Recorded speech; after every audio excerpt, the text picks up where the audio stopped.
Press conference रखी, किस बात के लिए प्रेस कॉन्फ्रेंस रखी जाती है? नमस्कार, मेरा नाम संतोष कुमारी है और मैं international human rights and anti crime association की प्रधान हूँ। तो सर, हमने ये जो आज यहाँ पे मीटिंग जो हमारे जम्मू एंड कश्मीर के प्रेसिडेंट हैं होशियार सिंह जी, इनके लिए यहाँ पे रखी है क्योंकि इनके ऊपर बीते दिनों ये जो केस हुआ है, ये एकदम से हम इसको ये नहीं समझते कि ये सही है। ये इनके ऊपर एक किस्म से कोई शिकंजा कसा गया है क्योंकि ये इतने समाज सेवक हैं, लोगों की इतनी प्रॉब्लम्स हैं, सुनते पहले भी एक दो बार ये हमारे गांव में या आगे पीछे के गांव में गए हुए हैं और इन्होंने लोगों की तकलीफ़ों को सुना है। उनकी तकलीफ़ें जो है गांव में या गांव के थ्रू ये डिपार्टमेंट तक पहुंचाई हैं। ये लोगों के ये समाज सेवक हैं, लोगों की मदद के लिए ये लोगों के आगे आते हैं और मैं ये समझती हूँ कि हमें इनके लिए भी बोलना था, हमें इनके बारे में भी लोगों को बताना था, हमें आईजी साहब को भी बताना था या हमारे पुलिस डिपार्टमेंट के जो बड़े अफसर आते हैं उनके पास भी ये मैसेज पहुंचाना था, लेकिन हमें ज़रिया नहीं मिला था। आज हमने ये कॉन्फ्रेंस इसलिए भी रखवाई है कि हम उनको ये मैसेज दे सके, उन तक हमारी ये जो हमारी गुजारिश है कि ये हमारे सर के ऊपर जो भी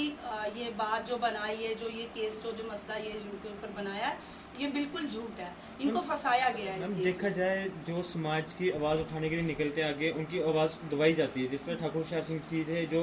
हर गांव में जाकर लोगों की आवाज़ सुनते थे, डिपार्टमेंट से बात करते थे, लेकिन डिपार्टमेंट की तरफ से भी, इसका आपका कहने का मतलब डिपार्टमेंट की तरफ से या कुछ ऐसे लोग थे जो उनकी आवाज़ दबाने की कोशिश करते थे। बिल्कुल सर, हमारा यही कहना है, डिपार्टमेंट के भी लोग लगा लीजिए, कुछ बाहर के ऐसे लोग हैं जिनकी कोई किसी के साथ पर्सनल या कोई चाहता नहीं है कि ये बंदा आगे बढ़े, ये लोगों की मदद करे या लोगों के हक के बारे में बोले। और आज तक ऐसा मैक्सिमम हुआ है, जिस किसी ने भी आवाज़ उठानी चाहिए उसकी आवाज़ को दबाने की यही कोशिश की गई है। ये मसला किया गया है कि वो आगे उठे ना, वो लोगों की आवाज़, क्योंकि आजकल आपको पता है करप्शन का कितना वो जोर है, हर तरफ पैसा ही पैसा सब कुछ है। जो पैसा नहीं लेता है, जो लोगों की सच्चाई दुनिया के सामने लाना, हमारी ये देखो मेरी कितनी जो बहनें ये हमारे साथ हैं, कुछ आज गर्मी की वजह से आ नहीं सकी हैं। काफ़ी ऐसे लोग हैं जो हमारे पिछड़े हैं, अपनी आवाज़ को आगे लाना चाहते हैं, लेकिन उनकी आवाज़ को दबा दिया जाता है। और होशियार सिंह जी ऐसे नेता, मैं तो नेता, इनको मैं अगर कहूँ कि प्रधानमंत्री का भी होता दिया जाए तो कम है। एक ऐसे हैं जो लोगों की आवाज़ को आगे बढ़ाना चाहते हैं, बट लोगों की आवाज़ को आगे बढ़ाने या उनके मसले डिपार्टमेंट तक पहुंचाने या समझो कि आवाज़ उठाने का मसला, आप देखो उनका रिजल्ट क्या हो कि उनको बेचारों को झूठे केस में फंसाया गया और बेमतलब उन्होंने इतनी सजा जो है वो काटनी पड़ी। मैम, दूसरी तरफ देखा जाए ठाकुर होशियार सिंह जी जो भ्रष्टाचार है, जो रिश्वतखोरी है, उन पर काफ़ी ज़्यादा आवाज़ उठाते, चाहे कोई भी डिपार्टमेंट हो, उनके खिलाफ काफ़ी ज़्यादा निकलते थे। चाहे सड़कों पर देख लें, कहीं पर भी देख लें, आप काफ़ी ज़्यादा आवाज़ें उठाते थे, गरीबों के साथ चलते थे। लेकिन देखा जाए कहीं ना कहीं जो बीते 4 मंथ जो उनके सज़ा काट के आए हैं, लेकिन उस पर क्या कहना चाहूँगा?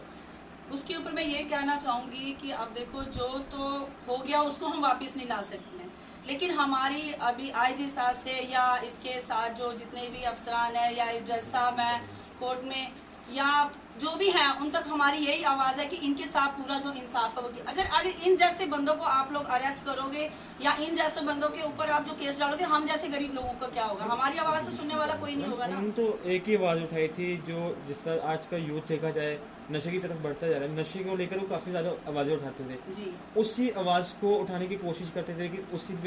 उसी मसले को लेकर वो सज़ा काट के आए हैं। बिल्कुल। देखो, अब जो नशे ने लोगों के घर तबाह कर दिए। अभी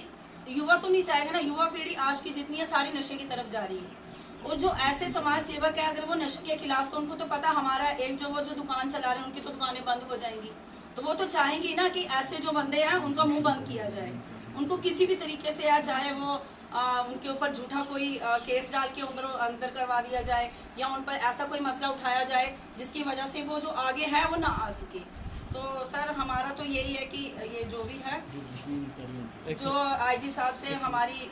तो सर बस यही मैं गुजारिश करूंगी, मेरी गवर्नर साहब से ये गुजारिश है, मेरी नहीं, हमारा जो जितना भी महिला मंत्रिमंडल है,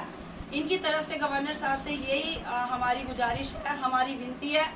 नम्र विनती है कि इनकी जुडिशनल इंक्वायरी जो है वो की जाए, इनकी जुडिशनल इंक्वायरी करवाई जाए। इस केस मीडिया के माध्यम से भी देखा जाता था काफ़ी बार, वो चाहे सिर्फ बलवाल की बात नहीं करें, काफ़ी दूर दराज एरिया में जाते थे, लोगों की आवाज़ उठाते थे, जिससे मैंने आपको पहले भी पूछा। लेकिन कहीं ना कहीं देखा जाता है कि चाहे कोई भी व्यक्ति हो, कुछ बड़े नेता होते हैं जो आवाज़ दबाने की कोशिश की जाती है, कुछ ऐसे लोग होते हैं जो आवाज़ दबाने की कोशिश करते हैं। देखा जाए कहीं ना कहीं जो अगर समाज सेवा करता है लोग, चाहे वो आप हो चाहे वो ठाकुर शाह सिंह जी थे, क्या कहना चाहोगे कि वो आवाज़ दबाने की कोशिश किसकी तरफ से की, नेताओं की तरफ से की जाती है, किसकी तरफ से की जाती है? देखिए, अब आजकल के तो किसी के ऊपर भरोसा नहीं किया जा सकता। इसमें नेता भी शामिल है, आम जनता भी शामिल है। कुछ ऐसे लोग हैं जिनको पैसे देके ये काम करवाया जाता है, पैसे देके उनको कहते हैं कि उनको आगे कर देते हैं, खुद वो आगे नहीं आते हैं। कुछ इसके पीछे नेता भी हैं, वो खुद आगे नहीं आते, पैसे देके थर्ड पर्सन को आगे करते हैं कि आप इसके खिलाफ आवाज़ उठाओ, इस बंदे को जो है किसी भी तरह से वो पीछे हटाया जाए। जब उनको अरेस्ट किया गया था तब उनकी बात सुनी गई थी? जिस तरह अरेस्ट करने के बाद तुरंत बाद हफ्ते के बाद PSA लगाया गया उन पे, उनकी बात सुनी गई थी कि उनका क्या कसूर है, किस लिए उनको अरेस्ट किया गया था? नहीं सर, उनकी कोई आवाज़ नहीं सुनी गई, उनको बोलने का मौका ही नहीं दिया गया। बस